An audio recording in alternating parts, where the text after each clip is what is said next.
4 বছরের পথ চলার আজকে এখানেই শেষ। তো সেই বিদায় পর্বে কি কি আয়োজন ছিল, কি কি করলাম সব মিলিয়ে থাকবে আজকের ভিডিও। আসসালামু আলাইকুম, welcome to my new vlog. আমি সাইমা আপনাদের সামনে হাজির হয়েছি নতুন আরেকটি ভিডিও নিয়ে।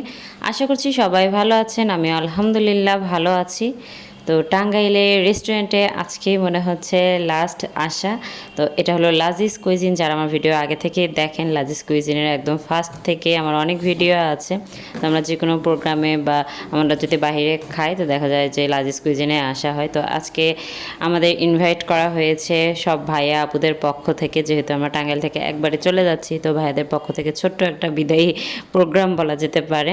তো এখানে এসে দেখি যে বিশ্বকাপের জন্য একটু আয়োজন করা আছে। 2022 সালের ফেব্রুয়ারি মাসে আমি প্রথম টাঙ্গাইলে এসেছিলাম, আর মার্চ মাসে হলো আমার ফার্স্ট বাসায় ওঠা, মানে সংসার জীবন শুরু হয়েছিল টাঙ্গাইলে। তো দেখতে দেখতে 4.5 বছর কেটে গেল, আর এখন টাঙ্গাইল থেকে চলে যাওয়ার সময় এসেছে। আসলে ভাবি না যে টাঙ্গাইল থেকে চলে যাব, মানে কখনো এটা মাথায় আসে নাই। আর এখানে যে মানুষগুলোর সাথে আমি মিশেছি, একদম আসার পরে সবারই প্রায় নতুন সংসার ছিল, এখানেই সংসার শুরু। তো যার কারণে আর কি খুব সুন্দর একটা সময় কেটেছে। আর এখন যেহেতু আমাদের বাবু আছে আলহামদুলিল্লাহ, তো এখন ব্যস্ততা সবার বেড়েছে। তো আগের মতো দেখা ওইভাবে আর হতো না, কিন্তু তবুও যতটুকুই হতো, মাসে একবার হোক বা সপ্তাহে একবার হোক, তো আমাদের কাছে ওইটা অনেক রিফ্রেশিং লাগতো। এজন্যই বলে যে যে সময়গুলো লাইফে আসে সেগুলো তো আর ফিরিয়ে পাওয়া যায় না। তো এই জন্য সময় থাকতে সেই সময়গুলো আসলে এনজয় করা উচিত, প্রত্যেকটা মোমেন্ট। কারণ একটা সময় যে এগুলোই মেমোরিজ হয়ে থাকে। ভাইয়েরা এখানে খাবার অর্ডার করেছিল, তো খাবার চলে এসেছে, আর আমরা সবাই মিলে ডিনার শুরু করেছি। আর হলো বাবু যাদের আছে তারা আগে বাবুকে খাওয়াচ্ছে। আর আজকে আমেনা আপু ছিল না, আমেনা আপুকে অনেক বেশি মিস করা হয়েছে, লাস্ট টাইম আপুর সাথে দেখা হইল না। আর আমার ছেলে এই যে আহসান ভাইয়ের কোলে গিয়েছিল, যে অনেকক্ষণ খেলাধুলা করলো, মাশাল্লাহ মাশাল্লাহ। সে তো সাধারণত যেতে চায় না, বাট লাস্ট দিন ও মনে হয় বুঝেছে যে যাই একটু। আর এই যে ভাইয়াদের সবার পক্ষ থেকে আমার হাজব্যান্ডকে একটা গিফট দিচ্ছে। তো এই মোমেন্টটাতে আমি একটু ইমোশনাল হয়ে গিয়েছিলাম, কারণ আমার মনে হয়েছে এই ফ্রেমে হয়তো বা এভাবে আর ছবি তোলা হবে না। কারণ যতই বলি বাস্তব যেটা সেটা আসলে মেনে নিতে হবে। হয়তো বছরে একবার দেখা হইলেও হইতে পারে, না হলেও না হতে পারে, কারণ লাইফটাই এরকম। তো এই তো আমাদের লাজিজ কুইজিনে অনেক মেমোরিজ আসলে। তো এরকম দেখলাম যে গুগল থেকে একটা ভিডিও মানে রেডি করে দিছে সাবির ভাই, সেটা আমাকে পাঠাইছে। তো দেখে আমি অনেক ইমোশনাল হয়ে গেছি যে আমরা কত একসাথে ঘুরেছি। আলহামদুলিল্লাহ আলহামদুলিল্লাহ, মানে একদম বিয়ের পরের লাইফ থেকে শুরু করে প্রেগনেন্সি, বাবু হওয়ার এই 1 বছর 1.5 বছরের জার্নি, মানে সবটাই ভাইয়াদের সাথে। ভাবি আমাদের সাথে একটু পরে অ্যাডও হয়েছিল। তো এই তো তারপরে ভাবির সাথে জার্নিগুলো আমরা একসাথে আলহামদুলিল্লাহ খুব ভালো সময় এনজয় করেছি।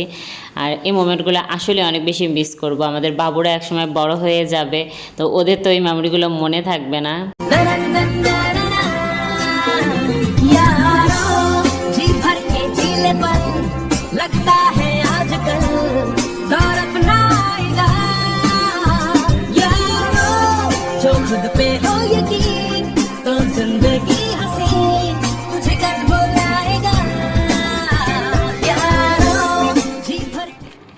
আমাদের আজকে বিদায় উপলক্ষে পাওয়া গিফট, এটা তোমার গিফট বাবা, আমিনা আন্টি পাঠাইছে। হ্যাঁ এটা তোমার না, এটা বাবার, এটা তোমার।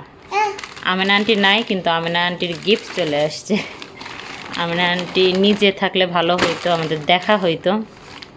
আমাদের লাস্ট দেখা হইল না, ইনশাল্লাহ দেখা হবে। চেয়ে দুষ্ট করে না। এই যে আন্টি তোমার জন্য সুন্দর একটা কট সেট পাঠাইছে, বড় সাইজ পাঠাইছে, ইনশাল্লাহ বড় হলে পরতে পারবা, বুঝছো? হ্যাঁ এই তো বড় সাইজ। হ্যাঁ সুন্দর, বলো সুন্দর। হ্যাঁ সুন্দর, ইনশাল্লাহ 3 বছর হলে পরতে পারবে। হ্যাঁ সুন্দর। হ্যাঁ এটা প্যান্ট, প্যান্ট প্যান্ট। আন্টিকে বলো থ্যাংক ইউ আন্টি, সুন্দর হয়েছে। আর এটা হলো ভাইয়াদের সবার পক্ষ থেকে আমার হাজব্যান্ডকে দেয়া গিফট।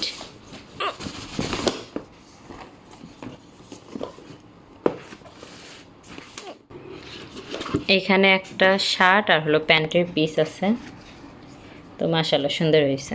আর এখানে একটা হলো পারফিউম আছে।